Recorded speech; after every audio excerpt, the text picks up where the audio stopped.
Hello, in this video, I'm going to talk to you about why self-love did not help me. Yeah, when I was working on my healing after a breakup years ago. And I'm going to share with you actually what really worked instead. So what happened is that years ago, when I first started working on, like wanting to lift myself up from the dark place where I was at. I remember I started, doing the therapy and reading books, and they all started, bringing up this whole idea of self-love. The idea was so foreign to me that I immediately dismissed it as one of the solutions or one of the tools that could help me out of that place. And the reason was because when I looked at kinds of emotions and feelings that I was experiencing on a daily basis, they all ranged, from, depression, anxiety, shame, guilt, fear, frustration, doubt, feeling unworthy and, unloved and feeling not enough. Like this is sadness, grief and anger. Uh, those were the feelings that I was constantly, experiencing basically every day. So for me, it did not make any sense to go from that place to loving myself. It was too big of a jump for me that I could not. It felt like I can't even have access to that feeling. And at first I was really frustrated because every time I go to therapy, and they were like, oh, like, again, self-love. Like, how do you even go about and do that?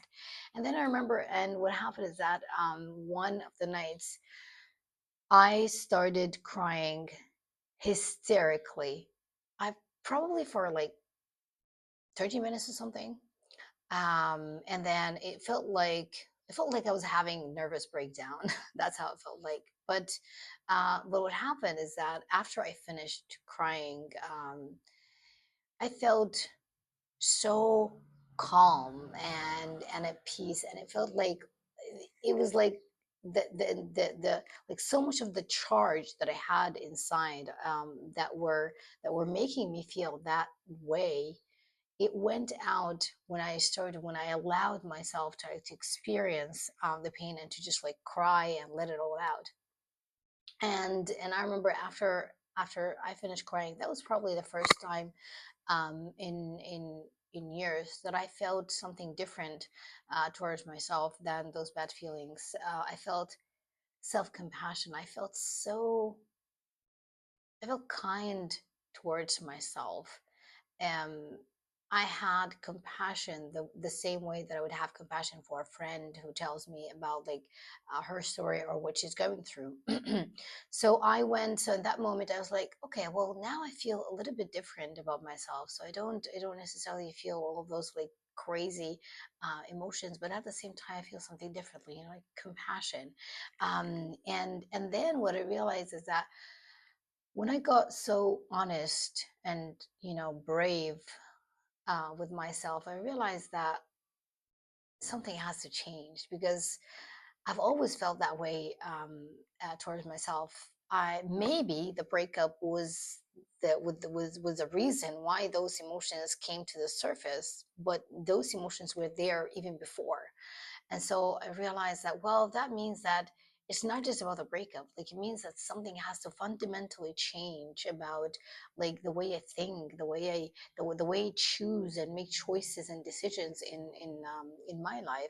And when I realized that it's all about choices, that I have a choice to either give in to that fear and the pain that I was experiencing, or I can choose to do something else about it. I said to myself, well, in that case, I'm going to have to make new choices. And immediately when you try to make new choices that are different from something that you have previously experienced and got used to doing, the first thing that comes is the idea of discipline.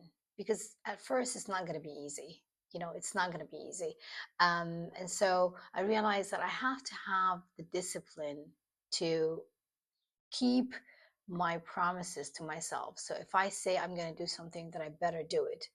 And there were three main choices that made like the biggest difference in my life. And the first one was that I said to myself, okay, well, I'm going to learn, you know I'm gonna start acquiring the knowledge, the tools, the skills that would help me to put my mind and my heart, my thoughts and my emotions, my mindset and emotions in the right place, so that I feel good about myself and about my life first before I even go out and try to have another relationship or whatever.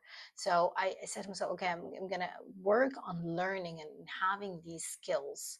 That was the first one. And then the second one, I said to myself, okay, well, I'm going to move my body e- every day. It doesn't have to be big. I said to myself, okay, well, it could just like be going for a walk for like 10 minutes or something.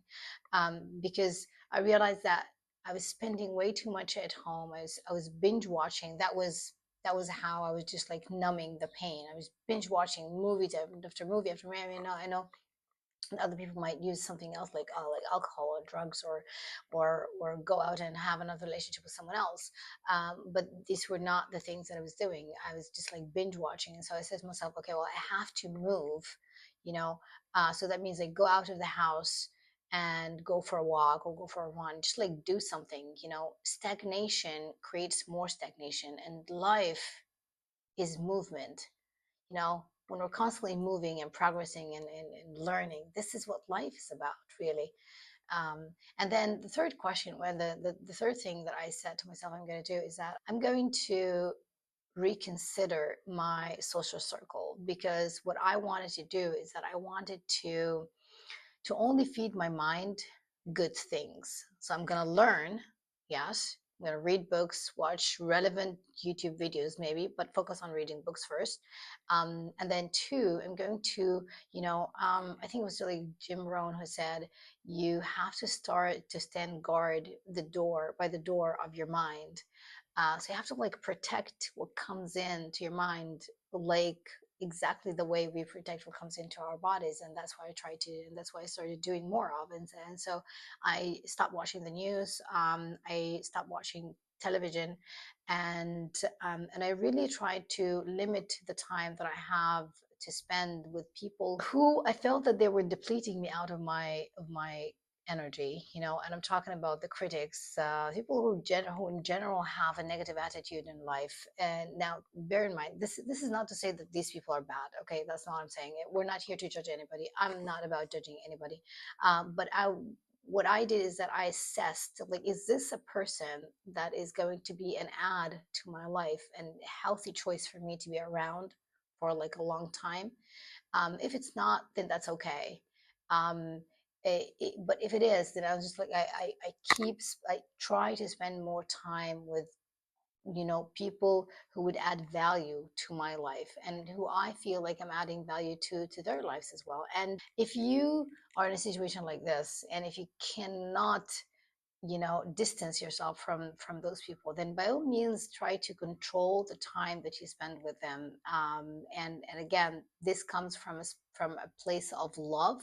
It's not from a place of judgment. This might be family members that you can't, like, that you cannot do without in your life, but you spend enough time with them that would just like fulfill your family or social duties without getting to a point where it like depletes you out of your energy, and you feel like you like if you're exhausted, after you leave the gathering, or just like, get back to spend time with yourself. And so these were the three things: learn, move my body, and then control my social, like reconstruct or control the people that I spend the most time with. um, and then when I started doing more of these choices, I started to have self, respect. When I started making more of these choices, I started to feel actually good about myself. And I started to experience more of what we describe as respect. I had respect for myself. Do you know that respect actually means having admiration for someone that you believe has good ideas, abilities, or achievements? And so that's how I was. That's how I was feeling towards myself. Self-respect actually means doing what's right for you, even if it means giving up current desires. Someone who respects himself or herself is able to walk away from something that you know is bad for you, not allowing desires to dictate your behaviors. That is someone who respects herself. And those are the people that we look up to. And what I found is that real confidence actually comes from being authentic, having integrity, and having self respect in all areas of life. This point is key in all areas of life, because what happened is that I have met people who have great careers. They have, like, so much money, and great careers and things like that. But then when it comes to relationships, so let's say we have this great woman, yes, and she has a fantastic career, great life, but then she's in a toxic relationship and she's unable to leave that relationship because she feels that she's so in love with this person and that she won't be able to find someone else like that. Allowing that one desire to be with the person who she knows deep down is not good for her is robbing self-respect from her. Like, she knows deep down that she's doing something wrong, that she should not be in that relationship, and yet she continues. That's what creates all of these inner conflicts that make us feel so bad about ourselves. Because when we congruent and integrated, the way I show up in my career, in my professional life, is the same way I show up in my personal life, is the same way I show up to myself when I am by myself. This is congruency. When I respect myself when I'm by myself, so I don't do things that are not aligned with my values. I do the same thing in my personal life with people around me, like family and friends. I do the same thing with people I work with. When I'm the same person consistently showing up as the same person who has the same values and lives up by the same principles in life, when this happens, this is self-respect. This is like, it's more like a holistic way approach to living life, rather than just like focusing on one thing and then showing up as someone different in another area of life. And that's how I used to be. I was great in my professional life, yes. In my personal life, yeah, not so good. But then when it comes to having that relationship, I felt so bad about myself because I knew that I was breaking my own rules, that I was not living up to the values that I knew I should be living up to because it was who I am. Yes. And so when you do all of this work, like, this is where self-esteem comes from. Self-esteem comes from self-respect. And then when we're able to respect ourselves, like, that's when I got to a point where I started to actually appreciate myself for showing up as the person who I really am. Not the person that I was like that I created out of trauma, that out of like past experiences that did not work, that wounded me. And then, I mean, there are some moments here and there that comes like, I feel like, yeah, well, actually, I'm a nice person. I'm all right, but most of the days I have more appreciation. But yeah, really, this is what worked for me, and I really hope that if you are going through a breakup right now, that you find some kind of like value, or if you got something useful out of this video. If you do, make sure that you watch my latest video coming up, and make sure also to subscribe, and I'll see you up in our next video. Have a good one.